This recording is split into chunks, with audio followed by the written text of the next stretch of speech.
Some people make some crazy decisions during the mortgage application process, and that results in a decline. And usually these are avoided.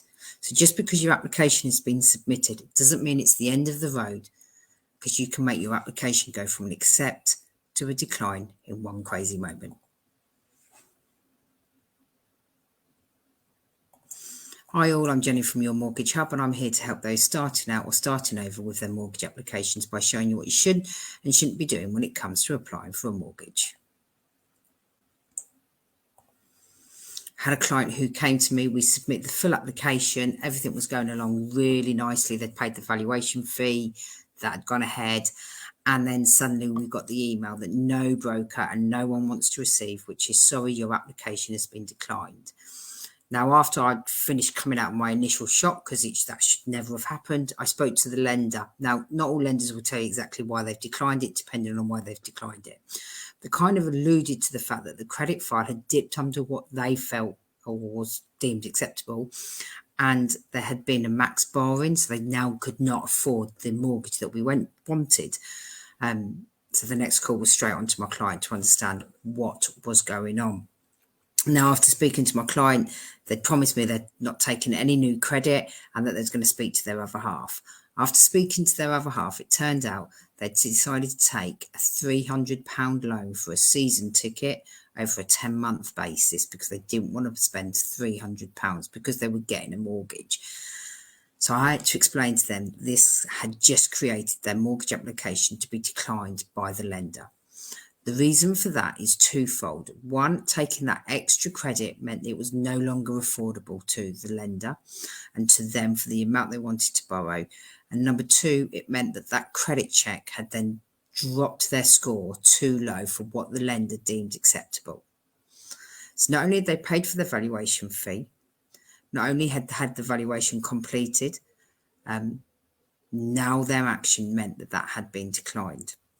So they offered to repay it. They said, that's fine, we'll repay the £300. We've got the money in the bank. We'll repay it. Everything will be fine. But that wasn't the case. And the reason for that is because that credit score had dropped. Now, that could take 3, 4, 5, even 6 months to jump back up to where it needed to be, which meant we had to go to a new lender. Well, they had two choices. We either wait until the credit file jumps up or we go to a new lender. Because they were purchasing their new home, we couldn't go to wait the 3, 4, 6 months for the score to jump, which meant we had to go to a new lender.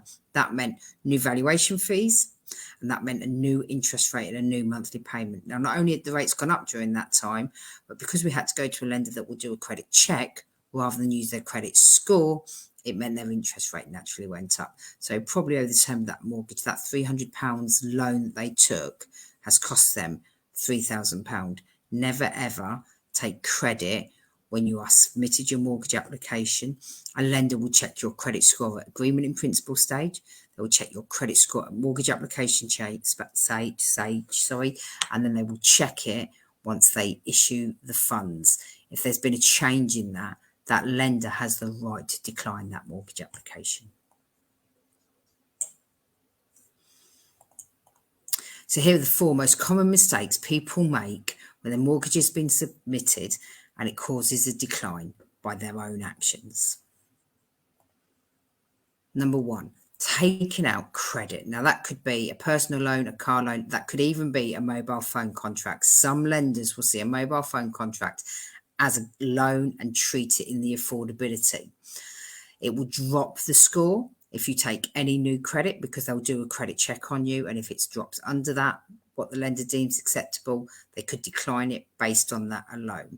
So I know people like to buy furniture for their new home, or they might be getting a new mobile phone contract, but I promise you it's worth holding out until you've got your mortgage and until you've got your keys to your new home.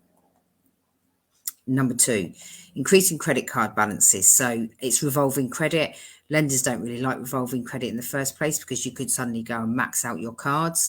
So if you increase that, I don't know, you might put your solicitor fees on it or new furniture on it or anything like that, then that could change how much you can afford to borrow with the lender, but it could also drop that credit score because as you get nearer to your limit on your credit card, your score starts to drop. Number 3, suddenly deciding not to pay anything. It's crazy. People decide to go and get default CCJs or may even miss payments because they think, oh, it's okay, I can miss that payment to pay this, and start to sort of change how they're managing their credit because their mortgage has been submitted and it's all sorted. It's not. If a lender sees that you've had a default, a CCJ, or missed a payment during that process and it's out of their criteria, they could decline it based on that alone. Number 4, suddenly deciding to go self-employed. So most lenders will want at least 2 years books. There's some really great lenders that will allow you to have 1 year of accounts if you're self-employed.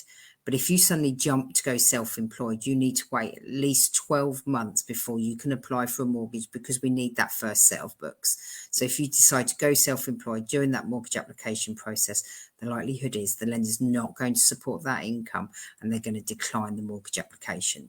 So to recap, the 4 most common reasons why a mortgage gets declined by an action that you take is 1, taking out new credit; 2, increasing your credit card balances; 3, going out and getting a default or CCJ or missing payments; and number 4, suddenly deciding to go self-employed.